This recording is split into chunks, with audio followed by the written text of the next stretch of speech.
ইরানের শত শত মিসাইলের গর্জনে কাঁপল উপসাগরীয় অঞ্চল। তেহরানে হামলা হলে ভয়াবহ পরিণতি। আমেরিকা ইসরায়েলকে আবারও কেন হুমকি? আবারও সংঘাতে দুই প্রতিবেশী পাকিস্তান ও আফগানিস্তান। ব্যাপক গোলাগুলি, নিহত 4। এবার কি যুদ্ধে যাবে তারা? কি মত বিশ্লেষকদের? 250 যাত্রী নিয়ে 10 বছর ধরে উধাও বিমানের খোঁজ পেতে আবারও শুরু হচ্ছে তল্লাশি। হঠাৎ কোথায় হারালো? এবার কি জানা যাবে সেই রহস্য?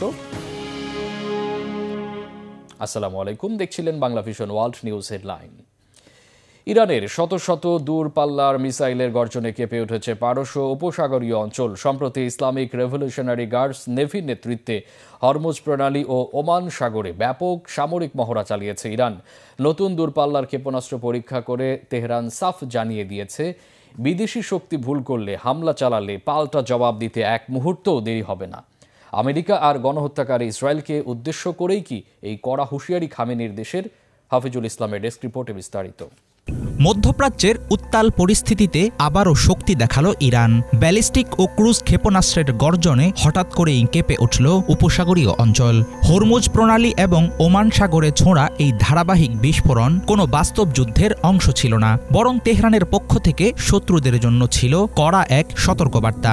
এর মধ্য দিয়ে ইরানের রেভলিউশনারি গার্ডসের নৌবাহিনী সাফ জানিয়ে দিয়েছে, বিদেশি কোনো পরাশক্তি যদি আগ বাড়িয়ে উস্কানি দেয় কিংবা ভুল করে, তাহলে চোখের পলকে পাল্টা জবাব দেবে খামেনির বাহিনী। চলমান উত্তেজনার মধ্যে ইরানের এমন সামরিক তৎপরতার মূল উদ্দেশ্য কি? গত 5 ডিসেম্বর শুরু হওয়া সামরিক মহড়ায় ব্যাপক পরিমাণে ক্ষেপণাস্ত্র নিক্ষেপ করে ইরান। দেশটির রাষ্ট্রীয় গণমাধ্যম জানায়, কাদের 110, কাদের 380, কাদের 360 ক্রুজ মিসাইলের পাশাপাশি 303 ব্যালিস্টিক ক্ষেপণাস্ত্র একসঙ্গে ছোড়া হয় উপসাগরের বিভিন্ন টার্গেটে। একই সঙ্গে আকাশে ওড়ানো হয় কয়েক ডজন মিলিটারি ড্রোন। কল্পিত শত্রুর ঘাঁটিতে নির্ভুল আঘাতের অনুশীলন করে এসব ড্রোন। এ সময় রেভলিউশনারি গার্ডসের তৈরি নতুন ক্ষেপণাস্ত্রের পরীক্ষাও চালানো হয়। সব মিলিয়ে এবারের মহড়াটি ছিল ইরানের যুদ্ধ প্রস্তুতির আরেকটি প্রকাশ্য ঘোষণা। আমরা এবার পারস্য উপসাগরে এমন একটি ক্ষেপণাস্ত্র পরীক্ষা করেছি যার পাল্লা পারস্য উপসাগরের সম্পূর্ণ দৈর্ঘ্যের সমান, এর বেশিও হতে পারে। পারস্য উপসাগর লম্বায় প্রায় 1400 কিলোমিটার। এর চেয়ে আরও দূরে যেতে পারে নতুন ক্ষেপণাস্ত্র। আল্লাহর রহমতে ক্ষেপণাস্ত্রটি আমরা IRGC নেভিতেই তৈরি করেছি। এর বিশেষ ক্ষমতা হলো মিসাইল ছোড়ার পরেও এতে কমান্ড পাঠানো যায়। ইরানের জনগণ জানুক, শত্রুর মুখোমুখি হতে আমরা এক মুহূর্তও দ্বিধা করি না। তারা যদি আমাদের দেশের সম্পদ, আমাদের শহীদদের রেখে যাওয়া অর্জন কিংবা জাতীয় স্বার্থে আঘাতের চেষ্টা করে, তাহলে অবশ্যই কঠোর জবাব পাবে তারা। উত্তর পশ্চিম ইরানের ইস্ট আজারবাইজান প্রদেশে এর আগে চীন, রাশিয়া সহ অন্যান্য কিছু দেশ মিলে গঠিত সাংহাই কোঅপারেশন অর্গানাইজেশনের আরেকটি মহড়ার আয়োজন করে তেহরান। বন্ধুত্ব ও শান্তির বার্তা দেওয়ার পাশাপাশি ইরানের দাবি, প্রতিটি ভুলের কঠিন দাম দিতে হবে শত্রুদের। সাংহাই ব্লকের সঙ্গে সামরিক মহড়ার মূল উদ্দেশ্য ছিল নিজেদের কৌশলগত অবস্থান মজবুত করা। গত 6 মাস আগে 2025 জুনে ইসরায়েল ও ইরানের মধ্যে টানা 12 দিন আকাশযুদ্ধ হয়। সে সময় যুক্তরাষ্ট্র ইসরায়েলের পাশে দাঁড়িয়ে ইরানের পারমাণবিক স্থাপনায় হামলা চালায়। বর্তমান মহড়ার প্রতিটি ধাপ যেন সেই ক্ষতির জবাব দেওয়ার প্রস্তুতি। বিশ্বজুড়ে তেল গ্যাস পরিবহনের সবচেয়ে গুরুত্বপূর্ণ পথগুলোর একটি হচ্ছে হরমুজ প্রণালী। এই অঞ্চলে ইরানের দখল সবসময়ই আন্তর্জাতিক বাজারকে প্রভাবিত করে। এবারও তার ব্যতিক্রম হয়নি। সামরিক তৎপরতা চালিয়ে ইসলামিক রেভলিউশনারি গার্ডস IRGC বুঝিয়ে দিচ্ছে, ইরান যুদ্ধ চায় না ঠিকই, কিন্তু প্রয়োজনে যে কোনো মুহূর্তে লড়াইয়ে নামতে প্রস্তুত তারা। সামরিক বিশেষজ্ঞরা বলছেন, ইরান আবারও দেখালো হরমুজ বন্ধ করে দেওয়ার সামর্থ্য তাদের আছে। হাফিজুল ইসলাম, বাংলা ভিশন। শান্তি আলোচনা ব্যর্থ হওয়ার পর আবারও সংঘাতে জড়িয়েছে দুই প্রতিবেশী পাকিস্তান ও আফগানিস্তান। শুক্রবার গভীর রাতে দুপক্ষের মধ্যে ব্যাপক গোলাগুলি হয়। এতে অন্তত 4 আফগান নাগরিক নিহত হয়েছে বলে জানা গেছে। আহত পাকিস্তানের 3 নাগরিক। কেন আবারও সংঘাতে জড়ালো দুই দেশ? এবার কি সংঘাত যুদ্ধে গড়াবে? কি বলছে বিশ্লেষকরা? বিস্তারিত শহীদ আরাফাতের ডেস্ক রিপোর্টে। পাকিস্তান আফগানিস্তান দুই প্রতিবেশী আবারও রক্তক্ষয়ী সংঘাতে জড়িয়েছে। শুক্রবার রাতে কান্দাহারের ইস্পিন বলদক জেলায় চালানো গুলিবর্ষণে হতাহত হয়েছে বেশ কয়েকজন। আফগানিস্তানের দাবি, পাক বাহিনী বিনা উস্কানিতে হামলা চালানোর কারণে পাল্টা জবাব দিতে তারা এই হামলা চালায়। আর পাকিস্তানি বাহিনীর দাবি, আফগানিস্তান থেকে প্রথম হামলা হয়। কেন আবারও দুই দেশ সংঘর্ষে জড়ালো? দুপক্ষের মধ্যে চলতি আলোচনা ব্যর্থ হওয়াতেই কি এই হামলা? সামনে কি আরো বড় ধরনের সংঘর্ষে জড়ানোর শঙ্কা আছে? কি বলছেন বিশ্লেষকরা? পাকিস্তান আফগানিস্তানের মধ্যে গত অক্টোবর থেকে কয়েক দফায় রক্তক্ষয়ী হামলার পর উভয় দেশ অস্থায়ী যুদ্ধবিরতিতে যায়। এরপর কাতার তুরস্কের মধ্যস্থতায় কয়েক দফায় শান্তি আলোচনার পরও তা ব্যর্থ হয়। সবশেষ আলোচনা ব্যর্থ হলে এই দুই দেশের মধ্যে শুক্রবার রাতে গোলাগুলি হলো। 2021 সালে আফগানিস্তানের শাসনভার নেয় তালেবান। তখন থেকেই পাকিস্তানের সন্ত্রাসী হামলা বেড়েছে এমন অভিযোগের ভিত্তিতে দুই দেশের মধ্যে সম্পর্কের অবনতি হতে থাকে। সাম্প্রতিক মাসগুলোতে পাকিস্তান বারবার তালেবান কর্তৃপক্ষকে আফগানিস্তানের অভ্যন্তরে সশস্ত্র গোষ্ঠীগুলোর বিরুদ্ধে ব্যবস্থা না নেওয়ার অভিযোগ করেছে। অন্যদিকে কাবুল তার আকাশসীমা লঙ্ঘনের অভিযোগ করেছে ইসলামাবাদের বিরুদ্ধে। শান্তি আলোচনা ভেঙে যাওয়ার দায়ও এক দেশ চাপাচ্ছে আরেক দেশের ওপর।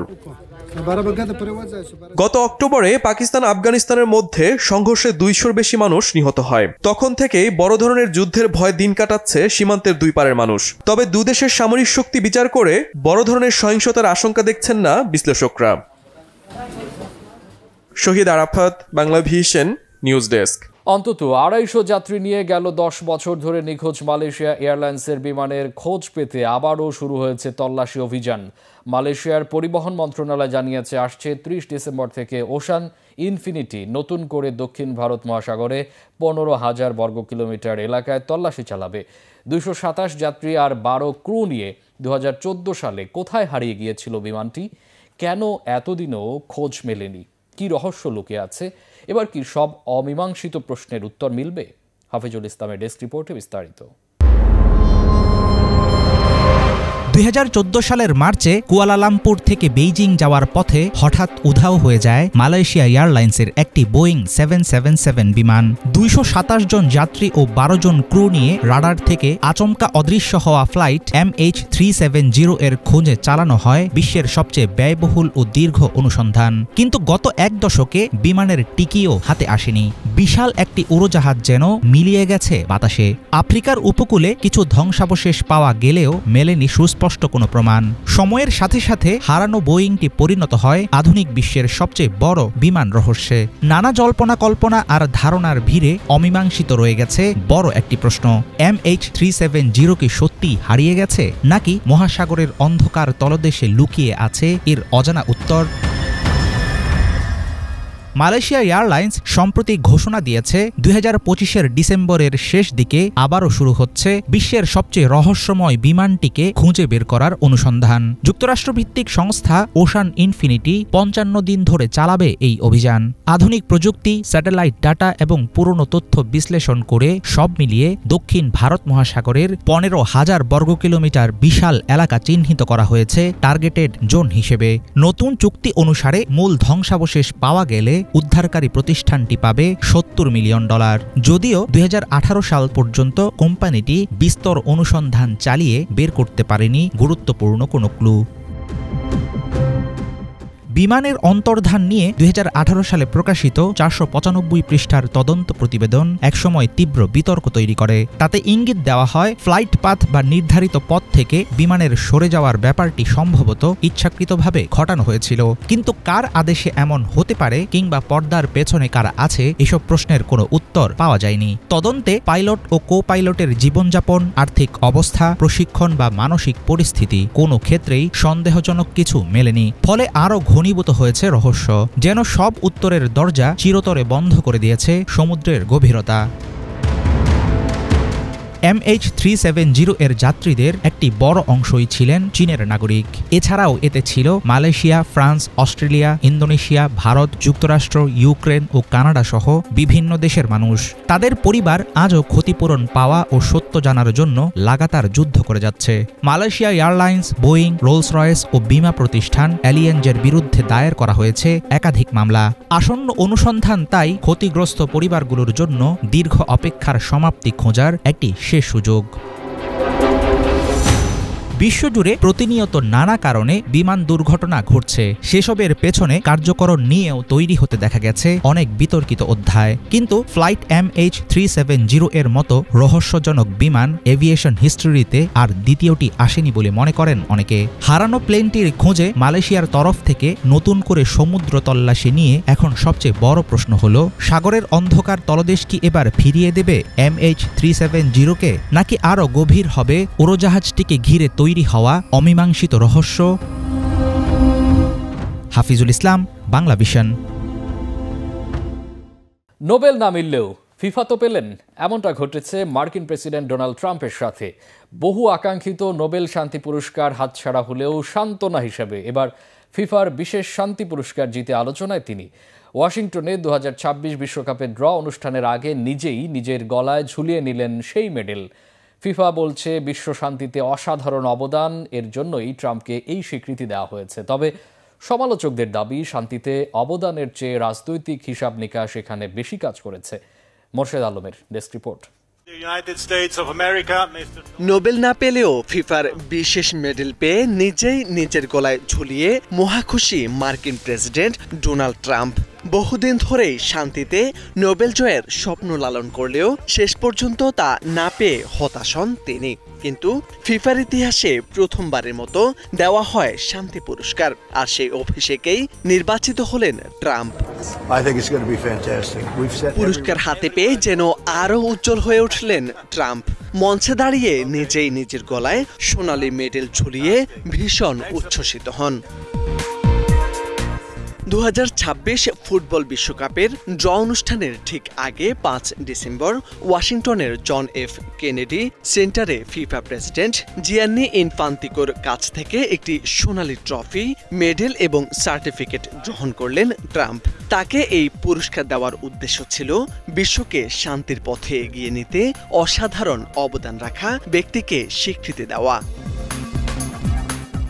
ফুটবলের নিয়ন্ত্রক সংস্থা ফিফা যখন শান্তির মতো সংবেদনশীল একটি পুরস্কারের ঘোষণা করে, তখনই ধারণা করা হচ্ছিল এবারের সম্মান ট্রাম্পের ঘরে যাচ্ছে। কারণ গেল কয়েক মাসে ইনফান্তিনোর সঙ্গে তাকে একাধিকবার প্রকাশ্যে দেখা গেছে। সমালোচকদের মতে এ যেন দুই নেতার পারস্পরিক জনসংযোগের ম্যাচ, যেখানে গোল নয়, আলোচিত হওয়াই ছিল লক্ষ্য।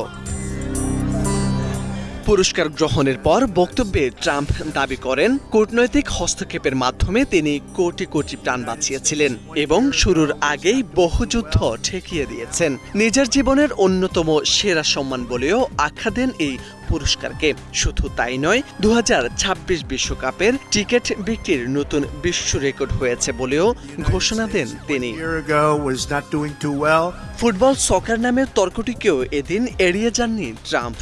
হেসে বলেন, এনএফএল এর জন্য আমাদের আরেকটি নাম বের করতে হবে। সারা বিশ্ব যে খেলাকে ফুটবল বলে, আমরা শুধু যুক্তরাষ্ট্রে এসে তাকে সকার বলি, এর কোনো মানে হয় না। 2026 সালের বিশ্বকাপ আয়োজন করছে যুক্তরাষ্ট্র, কানাডা ও মেক্সিকো। ড্রর আনুষ্ঠানিক উদ্বোধনে যোগ দিতে পরে ট্রাম্প ওঠেন মেক্সিকোর প্রেসিডেন্ট ক্লাউদিয়া শেনবাউম ও কানাডার প্রধানমন্ত্রী মার্ক কার্নির সঙ্গে মঞ্চে। ইনফান্তিনোর তোলা সেলফিতে তিন নেতার পাশাপাশি ফুটবলের রাজনৈতিক প্রভাবও যেন স্পষ্ট হয়ে ওঠে। ট্রাম্প এবার নোবেল না পেলেও শান্তি পুরস্কারধারী প্রেসিডেন্ট শিরোনামটি যেন তার রাজনৈতিক প্রদর্শনীতে নতুন মাত্রা যোগ করবে, এটাই বলছেন বিশ্লেষকরা। তবে সমালোচকদের প্রশ্ন, ফিফার শান্তি পুরস্কার কতটা খেলাধুলার জন্য আর কতটাই বা রাজনৈতিক বল পূরণ? বিশ্ব দেখছে, বিতর্ক বাড়ছে, কিন্তু ট্রাম্প তিনি নিজের গলায় ঝুলানো সেই মেডেল নিয়েই আপাতত মহাখুশি। মোর্শেদ আলম, বাংলা ভিশন। বিশ্বের সন্ত্রাসবাদী দেশের তালিকা থেকে সিরিয়াকে বাদ দিয়েছে কানাডা। শুক্রবার এই ঘোষণা দিয়েছে দেশটির পররাষ্ট্র মন্ত্রণালয়। একই সঙ্গে বাশার আল আসাদ সরকারকে উৎখাত করে ক্ষমতা দখল করা বিদ্রোহী গোষ্ঠী হায়াত তাহরির আল শামের নামও সন্ত্রাসী সংগঠনের তালিকা থেকে বাদ দিয়েছে কানাডা সরকার। দেশটির পররাষ্ট্র মন্ত্রণালয় এক বিবৃতিতে জানায়, এই পদক্ষেপগুলো যুক্তরাজ্য এবং যুক্তরাষ্ট্র সহ আমাদের মিত্রদের নেয়া সাম্প্রতিক সিদ্ধান্তের সঙ্গে সামঞ্জস্যপূর্ণ। বিবৃতিতে আরও বলা হয়, এই সিদ্ধান্ত সিরিয়ার স্থিতিশীলতাকে এগিয়ে নেয়ার পাশাপাশি সে দেশের নাগরিকদের জন্য একটি নিরাপদ ভবিষ্যৎ গড়ে তুলতে সহায়তা করবে। সন্ত্রাসবাদ মোকাবেলায় বিশ্বব্যাপী অংশীদারদের সঙ্গে কাজ করার জন্য সিরিয়ার অন্তর্বর্তীকালীন সরকারের পাশে থাকার আশ্বাস দেয় কানাডা সরকার। রুশ প্রেসিডেন্ট ভ্লাদিমির পুতিনের ভারত সফরের মধ্য দিয়ে দিল্লি মস্কো সম্পর্কে নতুন অধ্যায় রচিত হলো। 2 দিনের এই সফরে পুতিনের হাতে বেশ কিছু উপহার তুলে দিয়েছেন ভারতের প্রধানমন্ত্রী নরেন্দ্র মোদী। ভারতীয় সংস্কৃতির নিদর্শন স্বরূপ পুতিনের হাতে তুলে দেওয়া হয়েছে রুশ ভাষায় রচিত গীতা, আসামের চা, কাশ্মীরি জাফরান সহ আরও নানা কিছু। হিজল জোবায়ের ডেস্ক রিপোর্ট। 2 দিনের ঐতিহাসিক সফর শেষে ভারত ছেড়েছেন রাশিয়ার প্রেসিডেন্ট ভ্লাদিমির পুতিন। নতুন বৈশ্বিক মেরুকরণ, ভূরাজনীতি, পরমাণু ও অস্ত্র বাণিজ্য সহ নানা কারণে আলোচিত হচ্ছে পুতিনের এই সফর। প্রোটোকল ভেঙে পুতিনকে ঘনিষ্ঠ বন্ধুর মতো আলিঙ্গন করে হরেক জিনিস উপহার দিয়ে এই সফরকে আরও আলোচিত করে তুলেছেন ভারতের প্রধানমন্ত্রী নরেন্দ্র মোদী। সেই উপহারের তালিকায় কি কি ছিল তা নিয়ে ব্যাপক কৌতূহল মানুষের মাঝে। এ নিয়ে বিশেষ প্রতিবেদন প্রকাশ করেছে প্রভাবশালী ভারতীয় গণমাধ্যম এনডিটিভি। প্রতিবেদনে বলা হয়েছে, এই যাত্রায় পুতিনকে 6টি উপহার দিয়েছেন নরেন্দ্র মোদী। দেশের বিভিন্ন প্রান্তের বিশেষ বিশেষ সামগ্রী রয়েছে এই তালিকায়। এর মধ্যে সবচেয়ে আলোচিত রুশ সংস্করণে হিন্দুদের পবিত্র গ্রন্থ ভগবদ্গীতা। মহাভারতের যুদ্ধ শুরুর আগে অর্জুন ও কৃষ্ণের মধ্যে যে কথোপকথন হয়েছিল তাই লিপিবদ্ধ আছে এই গ্রন্থে। পুতিনের হাতে গীতা তুলে দেওয়ার পর সামাজিক মাধ্যম এক্সে একটি ছবি শেয়ার করে মোদি লিখেছেন, প্রেসিডেন্ট পুতিনকে রুশ ভাষায় অনুদিত এক কপি গীতা উপহার দিলাম। এই গীতার শিক্ষা বিশ্বজুড়ে কোটি কোটি মানুষকে অনুপ্রেরণা যোগায়। উপহারের তালিকায় ছিল আসামের জগৎ বিখ্যাত চা। উর্বর ব্রহ্মপুত্রের সমতলে জন্মানো আসাম ব্ল্যাক টি তার স্বাদ, উজ্জ্বল রঙের জন্য দুনিয়া জোড়া সুপরিচিত। 2007 সালে জিআই ট্যাগ প্রাপ্ত এই চা আসামের ভূমি, জলবায়ু ও কারিগরির সমন্বয়ে উদ্ভাবিত সমৃদ্ধ এক ঐতিহ্যের প্রতীক। আসামের চায়ের সাথে সাথে বন্ধু পুতিনকে একটি রূপোর টি সেটও উপহার দিয়েছেন মোদি। এটি ছিল পশ্চিমবঙ্গের মুর্শিদাবাদ জেলার। রূপার ওপর বিশেষ কারুকাজ করা ওই টি সেটে আছে চায়ের কাপ, কেটলি সহ অন্যান্য পাত্র। পশ্চিমবঙ্গের শিল্প ও সংস্কৃতি তুলে ধরেছে সেগুলো। এরপর উপহারের তালিকায় আছে কাশ্মীরের বিখ্যাত সুগন্ধি মশলা জাফরান। কাশ্মীরি জাফরান, যা স্থানীয়ভাবে কং বা জাফরান নামে পরিচিত। এটি কাশ্মীরের উচ্চভূমিতে চাষ করা হয়। উজ্জ্বল রং, মনমাতানো সুগন্ধ ও স্বাদের জন্য এটি অত্যন্ত মূল্যবান বলে পরিচিত।